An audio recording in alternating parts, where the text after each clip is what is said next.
Plusieurs centaines de personnes dans les rues de Grenoble ce jeudi matin. Malgré la crise sanitaire, les manifestants ont voulu montrer qu'ils étaient toujours là pour défendre les salaires, l'emploi et les retraites.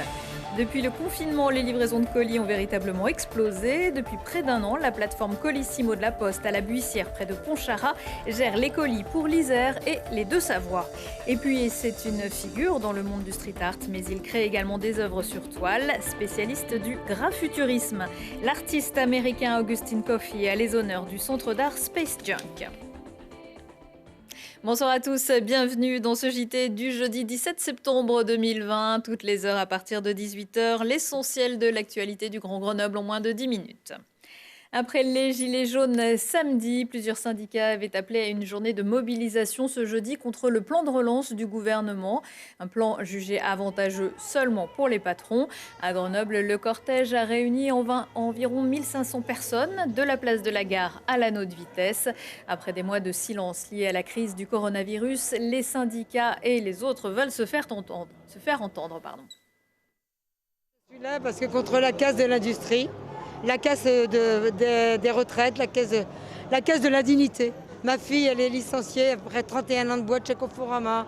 C'est la casse de l'industrie et la casse des retraites parce que s'il n'y a plus de travail, on va s'attaquer aux retraités. C'est la revalorisation des pensions, le refus de la hausse de la CSG, non à la 5e branche de la dépendance, puisque le gouvernement veut mettre en place une 5e branche à la sécurité sociale. Et donc nous ne sommes pas d'accord avec ça. Donc ça fait partie des 3 raisons, au moins, pour lesquelles nous sommes ici. Je suis là pour qu'il y ait plus de justice sociale, pour que politiquement, pour les générations à venir, on montre qu'il y a un autre possible et notre mécontentement par rapport à ce qui se passe aujourd'hui, où on est sur un pouvoir de la finance alors qu'il y a de l'humain. Et je pense qu'il faut vraiment remettre de l'humain dans l'économie, dans l'écologie et dans la participation des citoyens pour que tous aient une chance égale de réussir et d'avoir leur place dans la société. Les syndicats prévoient de redescendre dans la rue ces prochaines semaines. La preuve par l'image, Schneider Electric réorganise son activité et pourrait, selon la CFDT, transférer 170 postes du Fontanil-Cornillon à Mâcon, en Hongrie, en Turquie et en Indonésie. Le site isérois où sont fabriqués des éléments de moyenne tension pourrait être reconverti en centre de création et de modernisation des équipements. Les négociations vont s'ouvrir. Le chiffre d'affaires de Schneider Electric est en hausse continue depuis 2016, 27,2 milliards d'euros pour le groupe en 2019.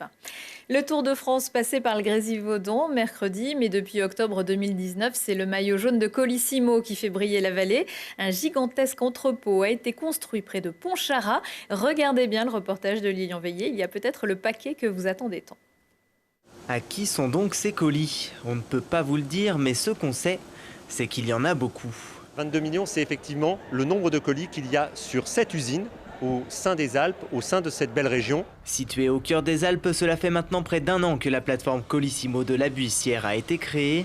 Une position centrale car si elle reçoit des colis de toute la France, elle ne les distribue que dans les départements de l'Isère, de la Savoie et de la Haute-Savoie. La région, ici, Isère, Savoie, sont des régions où il y a une très forte appétence au e-commerce et c'est une des régions où il y a le plus de croissance. C'est pour ça qu'on l'a localisé ici. Nous avons investi à la Buissière parce que la Buissière est au cœur d'un réseau logistique très puissant et parce que l'ensemble de la région profite beaucoup de la croissance du e-commerce. Une croissance exponentielle du colis par rapport au courrier.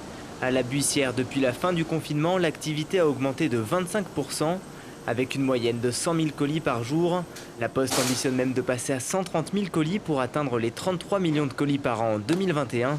Et pour cela, ils ont investi 27 millions d'euros dans cette entreprise et dans un trieur de colis. Cette technologie permet à la fois de faciliter le travail des postières et des postiers, et puis nous utilisons des techniques d'intelligence artificielle. Mais alors, plus concrètement, comment ça marche à l'arrivée du colis ? On va avoir un opérateur qui va prendre le colis, le décharger manuellement et l'injecter sur un trieur. Et là, on va avoir une machine de lecture, un outil de lecture à optique qui va permettre de lire le code barre du colis, l'adresse. Ça permet 2 choses. Première chose, c'est de remonter l'info de tracking, de suivi au client. Et c'est ce qui va notamment générer un email d'alerte la veille de la livraison. La deuxième chose que ça permet, c'est d'acheminer le colis vers la bonne destination. Une fois que le colis est lu, il va être chargé dans un camion. Donc vous voyez derrière moi des sorties, ce qu'on appelle des sorties vrac. Donc le trieur va passer devant cette sortie-là, le colis va tomber et être chargé directement dans le camion. Et tout cela en moins de 3 minutes chrono. Une plateforme comme celle-là, il n'en existe que 3 dans la région, à Clermont-Ferrand et à Saint-Laurent-de-Mur. En 2019, Colissimo a livré 365 millions de colis sur toute la France et espère bien en livrer 440 millions en 2020. Avant la foire d'automne, Alpexpo sera-t-il le théâtre de la foire d'Empoigne vendredi? Le conseil métropolitain se réunira à partir de 10h pour élire notamment 20 vice-présidents. Depuis l'élection dans la douleur du président sortant Christophe Ferrari face au candidat soutenu par Éric Piolle, Yann Mongaburu, le 17 juillet, personne ne peut dire ce qui va réellement se passer. Depuis quelques jours, les tractations vont bon train, les petites phrases et les communiqués des différents groupes politiques aussi. Plus d'infos évidemment dans le JT de vendredi. Et il va falloir en prendre de la graine. Hasard ou coïncidence, ce sera lundi prochain la journée internationale de la paix. Et le 2 octobre, celle de la non-violence. Pour l'occasion, le SMAG et le collège Lucie Aubrac à la Villeneuve se sont associés pour proposer une rame ornée de textes et de dessins d'élèves primo-arrivants.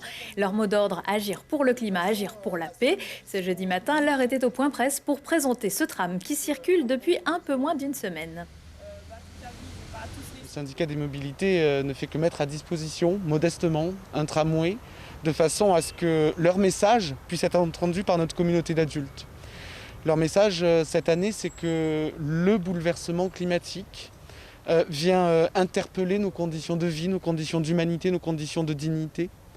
Les jeunes qui ont dessiné sont des migrants. Leur message, c'est que nous nous rendions compte que d'ici 2050, d'après l'ONU, 250 millions de personnes risquent de devoir quitter leur pays du fait du bouleversement climatique si nous n'agissons pas maintenant. C'est un projet qui a été réalisé au courant du mois d'avril-mai, pendant la période de confinement, où le professeur d'art appliqué a demandé aux élèves, chez eux, de pouvoir réaliser des dessins sur la thématique du réchauffement climatique. Et donc du coup, voilà, aujourd'hui c'est un projet qui se concrétise avec une belle production et voilà, une grande fierté de pouvoir présenter à l'ensemble de la communauté grenobloise le travail de nos élèves par voilà, ce billet du tram qui va circuler pendant un mois sur l'agglomération grenobloise. En descendant du tram, le comité de l'Isère du Mouvement pour la paix vous propose une marche pour la paix ce samedi à partir de 10h à Grenoble. Départ de la place Saint-Bruno jusqu'à la place Lavalette devant le musée.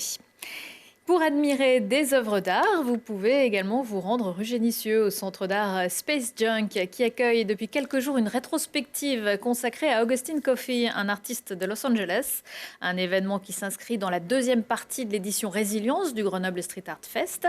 Une expo à découvrir jusqu'au 7 novembre, du mardi au samedi. L'exposition s'appelle Rétroperspective. Et Augustine Coffey est le fer de lance du mouvement artistique dit du graffuturisme.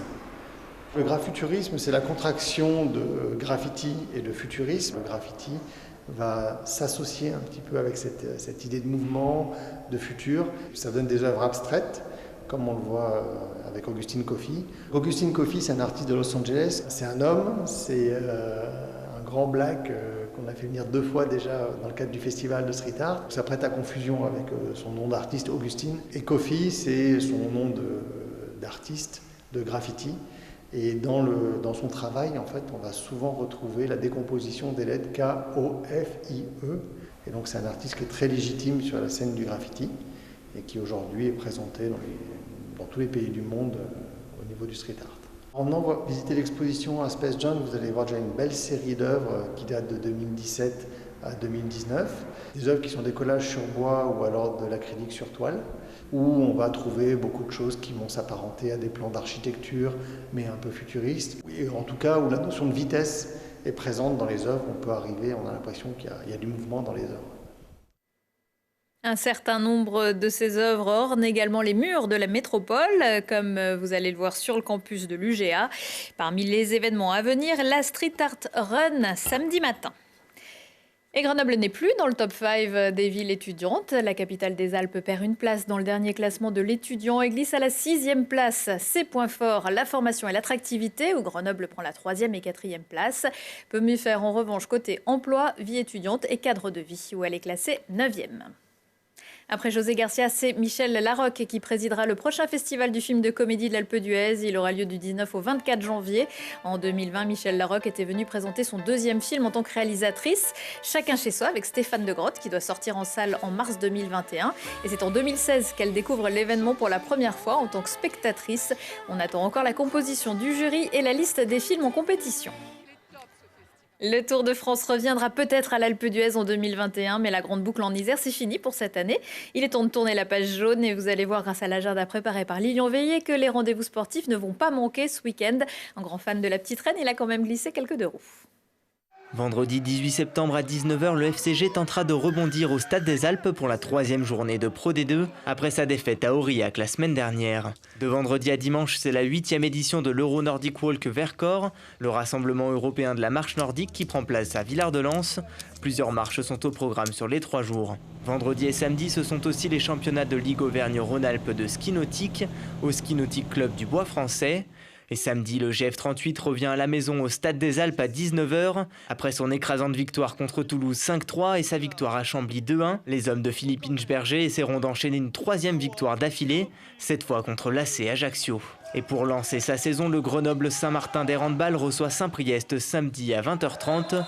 Dimanche, le trail de Notre-Dame-de-Vaux vous invite sur le plateau mathésin avec 3 courses et une marche au programme. Et ce dimanche, c'est aussi la grimpée de Prapoutel pour les cyclistes motivés, au départ de Froge à 7h30 pour monter les 15 km jusqu'au Sept-Lô. Et le prochain rendez-vous avec l'actu, ce sera dans 1 heure et en replay sur télégrenoble.net. Excellente soirée à tous.